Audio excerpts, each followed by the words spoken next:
Hi again, everyone. I'm olliemathews. This is Refuge from Narcissism, and this refugee video is sponsored by contribution from Corey, and here's her story. Hi, Ollie. I hope you and Charlene are doing well. I've never written to you before, but I've been watching your videos since late 2015. Listening to other stories has helped me tremendously, so I appreciate you continuing your channel. I sent a long overdue contribution recently without introducing myself, so I wanted to do that now. I've been meaning to write, but I have trouble explaining things. I started watching you when I discovered I came from a narc family. My mother died in 2019. My father's still alive. Both parents are covert narcs. I think pretty much my whole extended family is full of narcissists. I'm 45 now. My only sister is 41. Neither of us have kids. She married someone similar to our mother. I have never been married, but was with a narc for 7 years. My parents were married from 1974 till she died in 2019. I'm not sure why they got married. My mother didn't seem to actually like my father at all. But he provided for us, and she didn't have to go to work. Got to go shopping and eat out a lot. She took us a lot of places and said she wanted us to have a good childhood. We didn't have many chores. I think it was mostly because my mother didn't want to be bothered with teaching us how to do anything. She preferred to do things around the house herself. Us kids would just screw things up. The house was, yes, the martyr complex. You can't do anything. I'm a martyr. I have to do everything myself.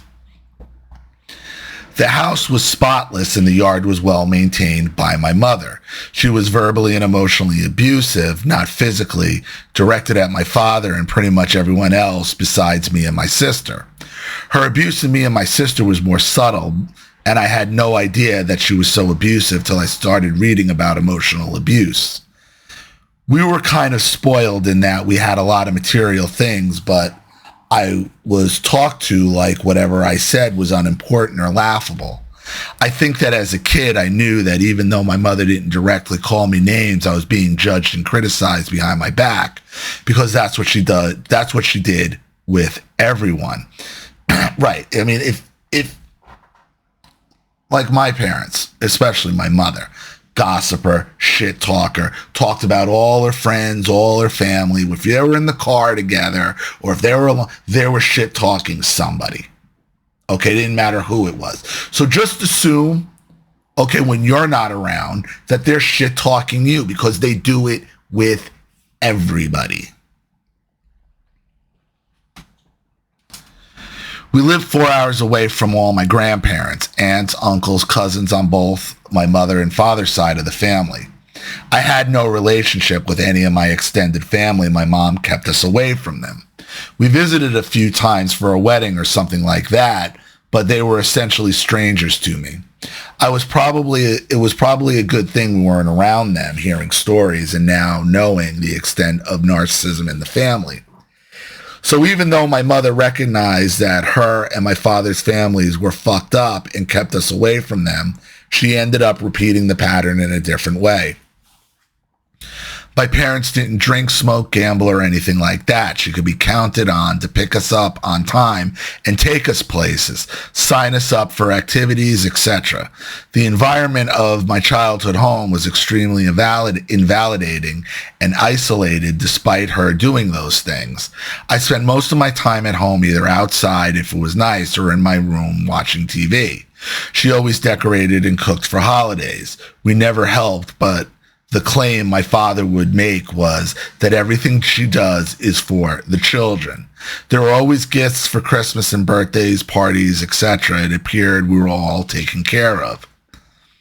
Her constant criticism of everyone kept me at a distance from people my whole childhood. I'm sure that still affects me today. I'm pretty much a loner now. I am sure I have bad habits from being raised by these people. Of course, we all do. Of course, we all do. We all suffer the effects of being raised like this. She spoke as if everything she said was a fact, so I believed what she was saying was true. She would even criticize my friends' families whom she didn't know. children included. She hated mama's boys. Actually, she would say, I'm not racist. I hate everyone equally. My father tolerated all of this, her temper tantrums when she didn't get her way, her calling him names constantly. He never showed any anger or negativity, ever. I'm still trying to figure that one out, but something is off about that. He never raised his voice or challenged her in any way. He was never angry. Looking back, it was totally inappropriate. She was abusive, and he should have been angry about being so mistreated. What is that about? That's about being almost a son husband.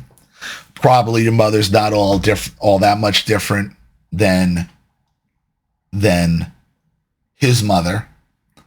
And the fact that she says that it's all for the children is his way of dealing with it and coping. Saying, I care more about my children than I care about the way I'm treated. So that might be how he's rationalizing it. He was raised by narcs, also mother an alcoholic. Father played the ponies. Well, there you go. No one was there for him and his two siblings. I'm wondering if he's trauma bonded to my mother. Yeah, to an extent. Sure, an alcoholic mother called plenty of names. He was gone working a ton, probably to get away from her, but also because my mother wanted big money and my dad couldn't provide enough for her. My parents were in Amway for 10 plus years, making it to direct distributors. Of course, that didn't work out. I'm thankful that I got to go on some vacations because of that business. Those are some of my best memories from that time. So you're going on Amway trips. I mean, Amway is multi-level marketing. It's a pyramid scheme. Ugh. I used to buy my father's clothes sometimes as gifts, always dark colors because I thought that's what he liked. Only after my mother died did I find out that he didn't like those dark colors, but it's what my mother wanted him to wear. He wasn't really allowed to socialize except for business, but he likes to be around people. It was like this for their entire marriage. The thing I can't figure out is that after all that, my father said she made him who he is today and holds her in high regard. He is working as a marriage relationship expert, helping people save their marriages. My sister and I both work from home in the business. We're 3 hours apart. I see them about once a month. What's your thoughts on this? Thank you in advance for your opinion. Corey, well, my fear is based on what you're telling me about your father, is that he's training men to be friggin' cucks and not stand up for themselves. And, the Amway, the multi-level marketing, which kind of is like, that's scamming. That's scamming, whether they knew it or not, but to be involved with it for 10 years where the main goal of these type of companies is just to get more people selling. And that's how they make the money. But, I imagine to be a direct distributor, you're probably somewhere higher in the pyramid where you might be making money.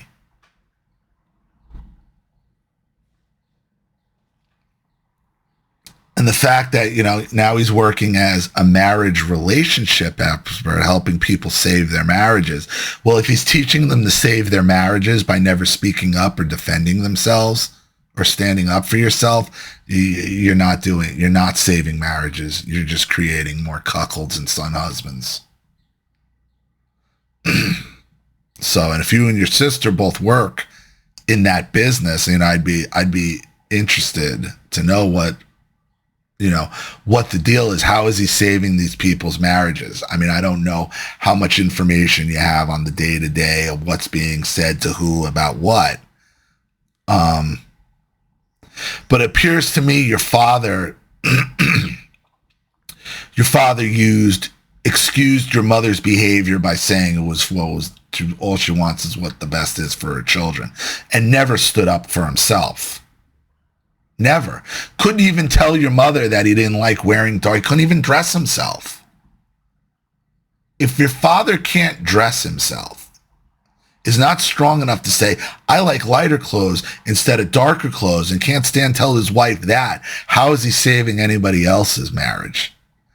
All he's doing is creating simps and cuckolds. That's it. That's all I could see. Because you're sure as hell not telling anybody about how to stand up for yourself in a marriage, in a relationship, because he couldn't even do that for himself. And then he goes and he pushes it off as, I did it all, it was what was best for the children. And that's a cop-out as well. So I hope that helps. Thank you so much, Corey, for your contribution and your story. I really appreciate it. Thank you to everybody watching. Please leave any opinions or advice in the comment section below. And again, if you want your story read on the channel, you have a topic you'd like me to cover, something you'd like me to expose, you'd like to set up a Skype phone call, have a private video made, you'd like to sponsor a video like this for someone who needs help and can't afford it, or just make a contribution to the channel in general to keep it supported, growing, and successful, because this channel survives 100% on contributions from all of you. Without you guys, all of this goes away. So if you like what you see here and you want to see more videos like this, you know what to do with either the Zelle, Cash App, or PayPal links and email in the description box below. Also, please like and share this video wherever you can. Subscribe to my channel if you haven't, and be sure to click the subscription bell to be notified of all my video uploads. I'm Ollie Matthews. This has been Refuge from Narcissism. Take care, everybody.